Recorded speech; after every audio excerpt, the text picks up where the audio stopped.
What's up, RoyalSpartan Tribe? This is RoyalSpartan125, back for yet another great reaction. Okay, this is Horrific Ancient Methods of Execution, and this is by Sideprojects. Now, I've never done Sideprojects before, I've never seen any of the videos before, except for little snippets here and there. My dad tends to watch these, and I've seen a little bit of the channel here and there because of stuff he's watching, But I've never watched a full video of theirs. But to me, it looks kind of interesting, and some of the things they talk about. And I thought, I'll just do one. So this is not a requested video. This is one I wanted to do myself. So yeah, as I say, I don't really know much about this channel except for the fact they deal with certain maybe factual things and history, and it's not just history like old history. It's more recent stuff too. They did one on the Impalement TT and all that, and other stuff, whole lot of other stuff. I don't actually know what. I think they just broach a lot of the button up over a lot of things, So if you have any requests for this channel, let me know. And I just want to say that I do have a second channel, does movie and TV reactions. If you're interested in that type of thing, just head over there. It's RoyalSpartan Take Two. The address is in the description down below. If you look for it, it should be there. And yeah, just let me know what you think in there. If you have any movie, TV reactions you want me to do, or anime, just let me know. Now, when it comes to anime, I do dub, not sub. I'm a dub guy. I don't know why. It's just just the way I am. I prefer to enjoy my anime by watching it, not reading it. It's just my way. But yeah. So let's jump in. Hello everybody, welcome back to another episode of Side Projects. A cheery one today, Ancient Methods of Execution.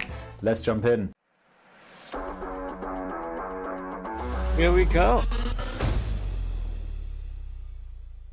As long as nations have existed, the death penalty has been used as the ultimate punishment. Over the course of human history, the methods of execution have evolved dramatically. Today, many countries try to make death quick and relatively painless, but that hasn't always been the case. In fact, it was often the exact opposite. Many rulers felt that painful and brutal executions would deter potential wrongdoers from repeating the same offences. While this wasn't always the outcome, it at least seemed to serve as some sort of perverted form of entertainment, satisfying the depraved tastes of wicked rulers. Today we're going to discuss a handful of the most brutal and unusual ancient execution methods. Oh, we know about this one. Let's start with perhaps the most infamous form of ancient execution, crucifixion. This method was standard throughout much of the old world for several thousand years, but the most famous practitioners were the ancient Romans. The biblical story of Jesus Christ's crucifixion includes many details of a typical Roman execution. The ceremony would take place on top of a large hill, with the condemned person being forced to carry the cross's beam, which could weigh over 100 pounds, to the high ground. The town's citizenry would line the streets, heckling and following the criminal up the hill to witness their death. Once there, the cross was constructed and the person's hands and feet would either be nailed or tied to the structure.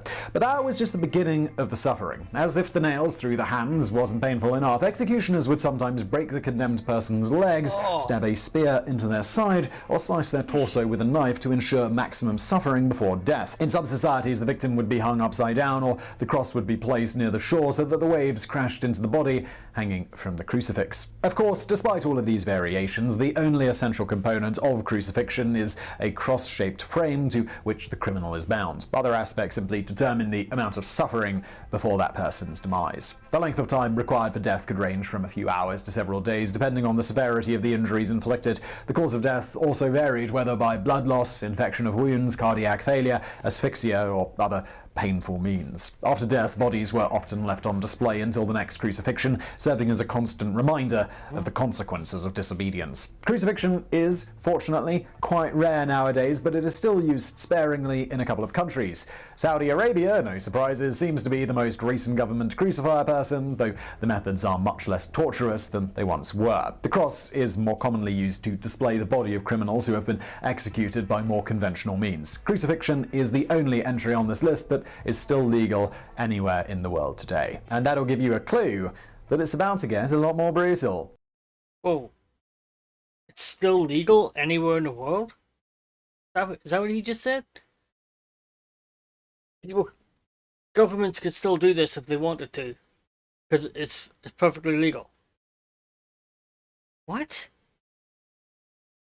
What? No.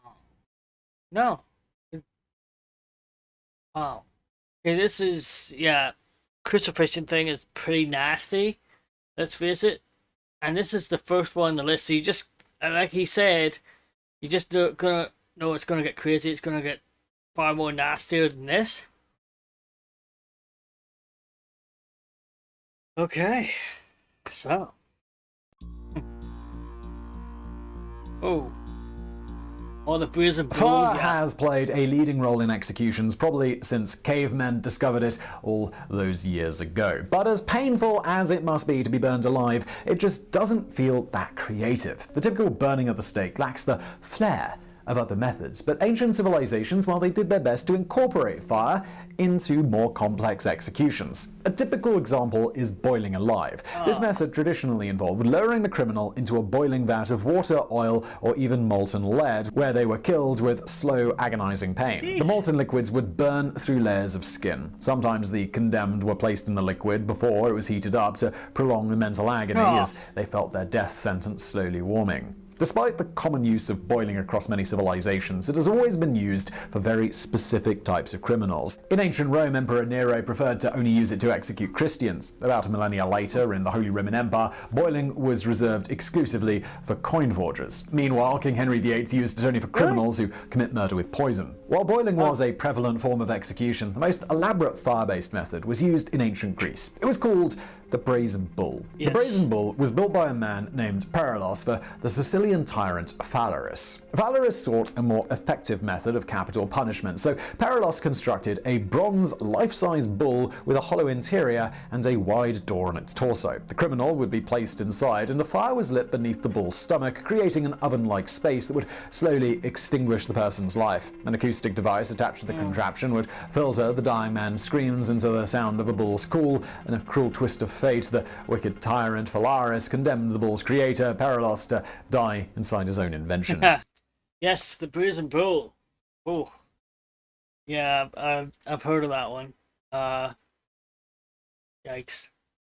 You see it in movies and stuff, you know? TV shows. That would be a particularly nasty way to go. And that's only the second one so far. There's more to go. Right? It's gonna get so much worse. So much worse. Blaine. Lovely. Game of Thrones fans will recognize this brutal means of torture and execution as the symbol of House Bolton. Flaying is the act of skinning a person alive until they die of blood loss or shock. This graphic method of execution was remarkably common for such a violent and time-consuming procedure. Flaying seems to have been first used in the Neo-Assyrian Empire around 300 BC and continued across numerous civilizations for over 2,500 years. Over time, the techniques became more precise and brutal. The Neo-Assyrians would remove the skin by essentially shaving it with the edge of a sharp blade, but this seemed not to satisfy the depraved desires of future regimes. It became a mark of an excellent flayer to remove the skin intact. Ancient Chinese emperors would have executioners start by slicing the skin from the face and working downward. On the other hand, the medieval Europeans would begin at the other end, using razor-sharp knives to make incisions around the feet and up the legs and torso. The process became a favorite subject of European artists who depicted the practice in countless paintings. Why? Most victims of this method died somewhat quickly of blood loss and shock. However, an expert flayer would work slowly and meticulously, limiting blood loss and potentially keeping the flayed person alive for days. So flaying, yeah. Yet another method of torture I wouldn't want to be involved with any of them. I don't want to be involved with any of them. Either be the person doing it or on the receiving end. Yeah. No. Yikes. Yeah, the whole flaying thing could keep like experts could keep you alive, working slowly and meticulously. Keep you alive for days? Oh. Whew. I was even just thinking about that. No. Why did I pick this video?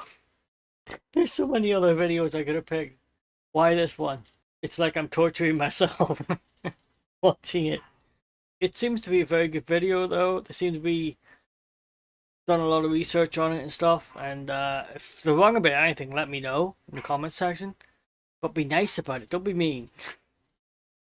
And many people come in and go, oh, you know, these people got it wrong and they're stupid, and you know, people get things wrong sometimes, you know. It happens. Impalement.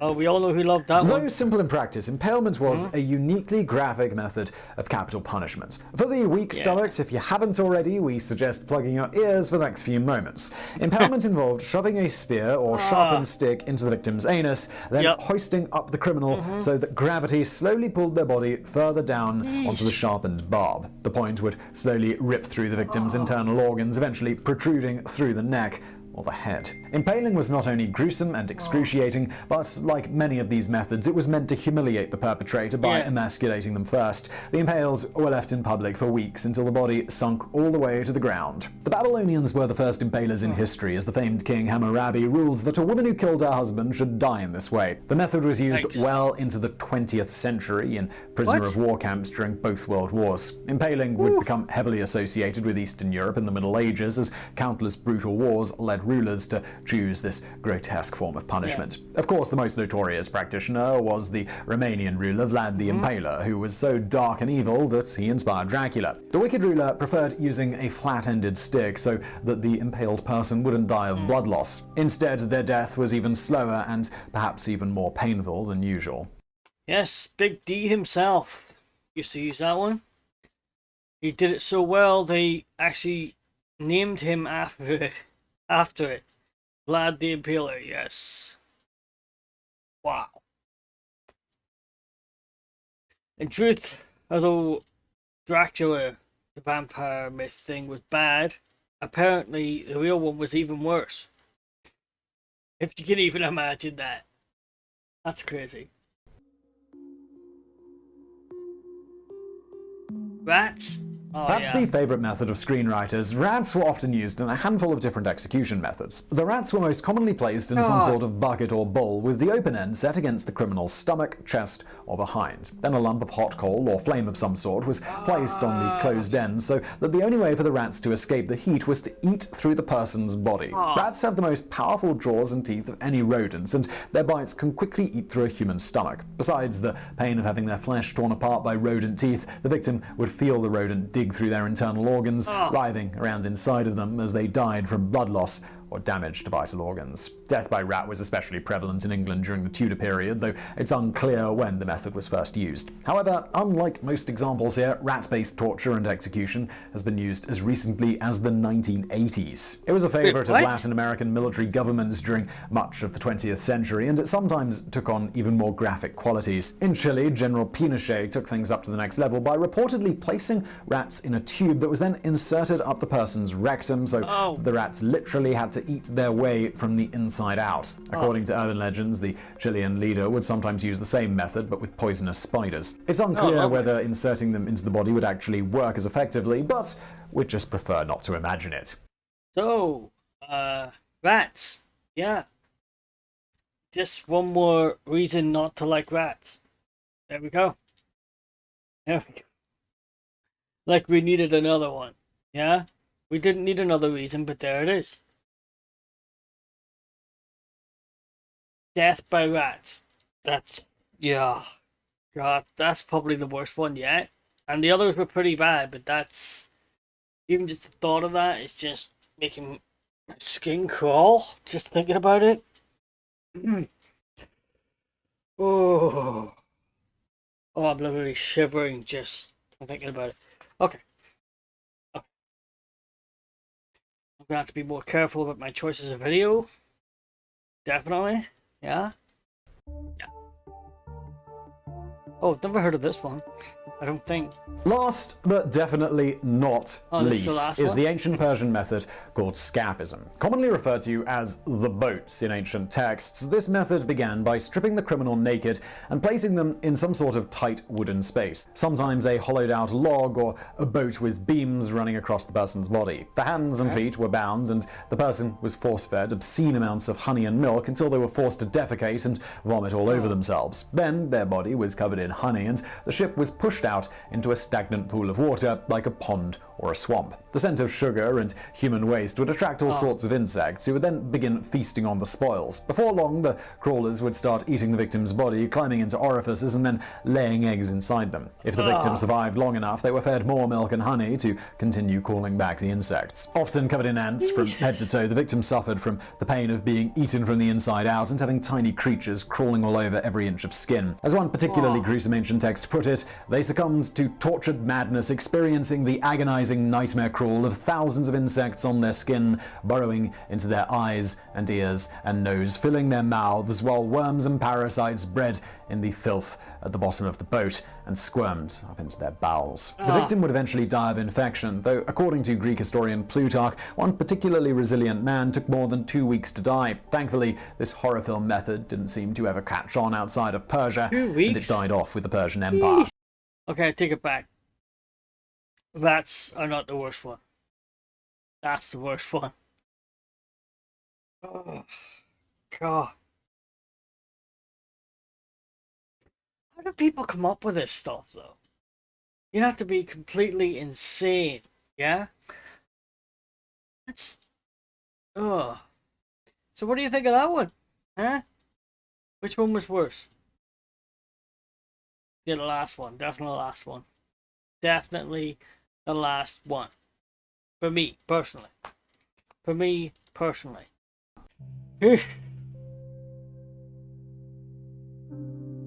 Execution has come a long way over the years, and for good reason. While these brutal tactics were meant to scare other criminals from committing similar crimes, the often desperate nature of pre-modern and ancient life meant that crime tended to carry on no matter how public and brutal the punishment was. In fact, criminologists and philosophers have often found that the opposite effect is perhaps even more true. A society that normalizes the visible and public mutilation of their own people, even those who have committed heinous crimes, creates a decivilizing process where violence and chaos reign supreme. Execution still continues in dozens of countries throughout the world, but thankfully, except for crucifixion, none of those we've mentioned today have been publicly used in decades. Okay. So I'm not going to ask whether you enjoyed that video. You'd be a bit of a weirdo if you did, but I do hope you found it interesting. If you did, please do hit that thumbs up button below. Do not forget to subscribe, and thank you for watching.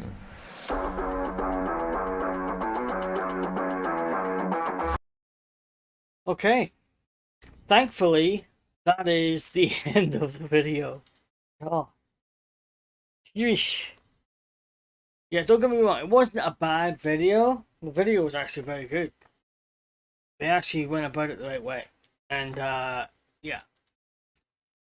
It was more the contents of the video. Of the video that did it, yeah. For me. Yeah, these guys are good. From what I can see. Did very well in making my skin crawl and my stomach churn and everything else in between. So I'll have to look and see what else they've got. Maybe less gross next time, yeah? Okay. Let me know what you think about it in the comments down below. Remember, the link to my second channel, RoyalSpartan Take Two, is in the description down below. And until next time, I am out of here.